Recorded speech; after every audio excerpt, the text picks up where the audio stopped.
Nick, how much did you enjoy that match? The doubles or? Sorry, the singles. No. Yeah, the singles was obviously pretty enjoyable. I knew it was going to be a tough battle today. I knew that he wanted to come out there and obviously after Acapulco to come out there and win. But the conditions are completely different here than they are in Acapulco. You know, I don't think I served anywhere near as I did in Acapulco, but I just fought for every point, and obviously, you know, we were a bit. I think both of us were a bit nervous at times, but you know, I thought it was a pretty good match. You know, I played the crucial points pretty well, but obviously I just served well again. But yeah, it was good to get through. But honestly, the doubles has kind of killed my mood a little bit. Oh, just got destroyed, so that was tough.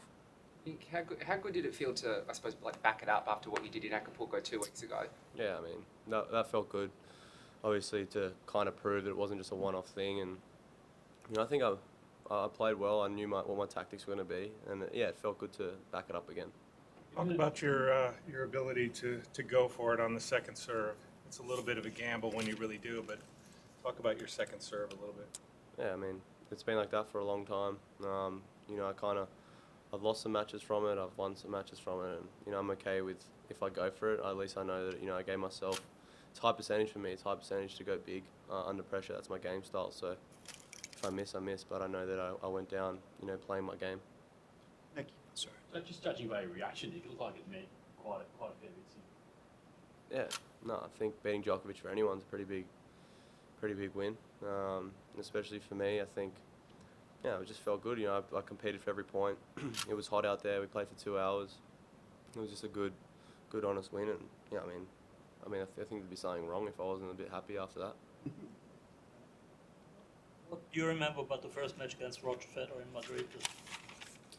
I remember the first game I broke him, and I said come on pretty loud, just to show that, you know, I felt like, you know, he knew that I would compete for every point that day. But yeah, I mean, that was kind of surreal. Playing him centre court and winning was a unbelievable feeling. But I think it's a lot's happened since then. You know, I've played a lot more matches. I feel more confident in my game, and he's obviously playing unbelievable at the moment. But yeah, I mean, I remember a lot, but it's completely different conditions from Madrid clay to Indian Wells in the desert, you know, so it's going to be a completely different game. True that he was your idol in the beginning of your career, and were you surprised that he won the Aussie Open at 35? No, I'm not surprised that he won those Open. You know, he doesn't. When I see him winning tournaments, when I see him producing level, it doesn't really surprise me at all. You know, he's the greatest player of all time. Doesn't, you know, age is just a thing for him. As long as he stays healthy, he's going to be, you know, the top player, or, you know, around that top tier. But what was the first question again? You look up to him? Was he your idol? I mean, it wasn't my idol, but you know, out of the tennis players, my idols are probably Gael Monfils and Joe Tsonga. You know, exciting players that played, you know, a lot of entertaining tennis. They played aggressive, but Roger, I think, you know, just when I first started being in the locker room and seeing him, it was something special. He's a great role model, and yeah, I mean, I like his style of game. Yeah. Like you said on the court, you're in a good place mentally right now, making a big difference. Can you talk about why that is and what's going on? Yeah, I think it's starting in practice, I guess. Every time I go down the practice court, I try and be positive. I just try and have fun. I'm just trying to have fun and just not being too hard on myself. You know, I was in a pretty dark place. You know, even, you know, I was at 13 last year, but I wasn't in a good place mentally at all. You know, I was beating myself down, and I just wasn't in a good place. So, I mean, some of that's obviously having my girlfriend back on tour is going to be awesome, seeing her every couple of weeks, and you know, obviously my mum's here, so I'm just trying to stay happy and just trying to enjoy my tennis a little bit, you know. Great win today. Obviously, there've been some tough stretches in your time, and you've had people in your own country say some really unkind things about you. You're here today wearing your shirt saying equality. Talk about that. What does it mean to you? Is it important for you that all people come together? Do you think tennis does that to a degree? Just talk about your shirt. Yeah. And the meaning of that word. 100%. I mean, I'm a big believer in equal rights for everyone, but I mean, you gave me like 300 questions. I didn't know really what Good question. You started off with my win, people being mean to me, That wasn't and then the it was the question. equality. Like, what do you want me to answer? Pardon me? What do you want me to answer? I want you to answer what your thoughts are on your wearing that shirt. Pretty self-explanatory, is it not? Well, I wanted to know what your thoughts were about that and your experience and people saying wretched things about you. I mean, yeah, I mean, they're going to say wretched things whether I do well or not. You know, I'm the type of person that's going to have a fan base, and I'm the type of person that's going to have a lot of people that, you know, don't really like me. I'm comfortable with that. Nick, just curious, how much of Rogers' run in Australia down the stretch did you actually watch? Were you watching the match? Yeah, I mean, I didn't watch the final, but I was on a plane, but I was kind of hoping that he'd win. It was going to be an unbelievable story, seeing him come back after his injury and winning that. But I mean, when I was seeing him get through the draw, it wasn't surprising me at all. You know, he's amazing. I want to follow up. And you've played all the top guys now. What's the experience and the challenge like playing Novak now that you've had a couple cracks at it compared to the other guys at the top of the game? How does it differ for you challenge-wise?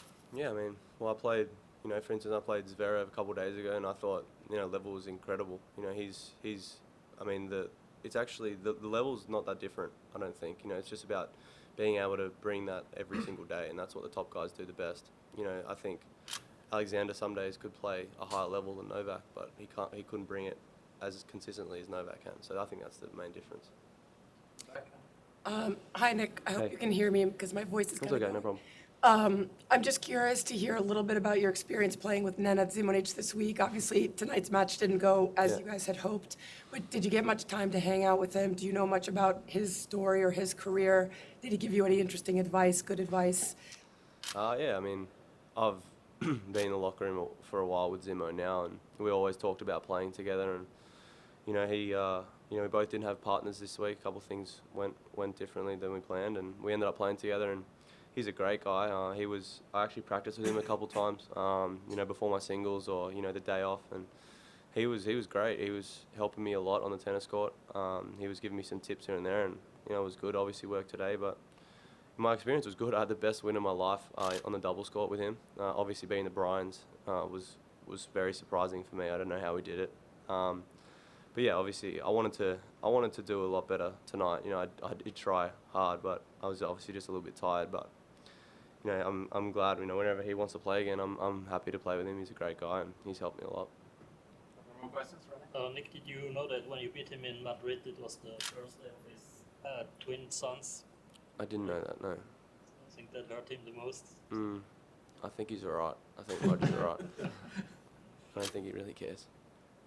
You know, earlier you talked about being comfortable in this role, but I was kind of curious, do you kind of embrace that role as well sometimes? Because, Which role? You know, your role on the court, I guess, you know, some people might see you as, you know, some people love you in your game, some people might dislike you for certain things. If they put you in that bad guy role, do you embrace that somewhat, or is it, or are you?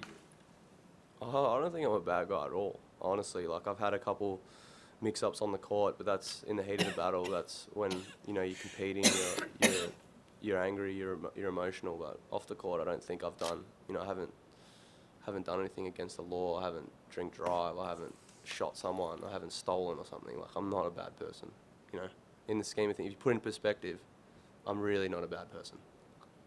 So sorry, Nick, so could you just expand on that dark time place? Obviously, you know, there was the suspension and all that sort of stuff was going on, but now that you've got, you know, Isla around a lot more, and obviously, you know, Leighton Hewitt, you can call him up with any questions that you've got and that sort of thing.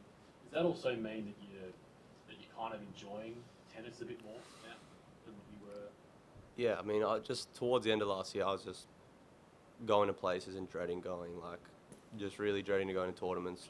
Didn't want to practice, didn't want to really do anything. It was really, I mean, I had a physical trainer for a little bit, but it was tough because my team was motivated, but I wasn't motivated.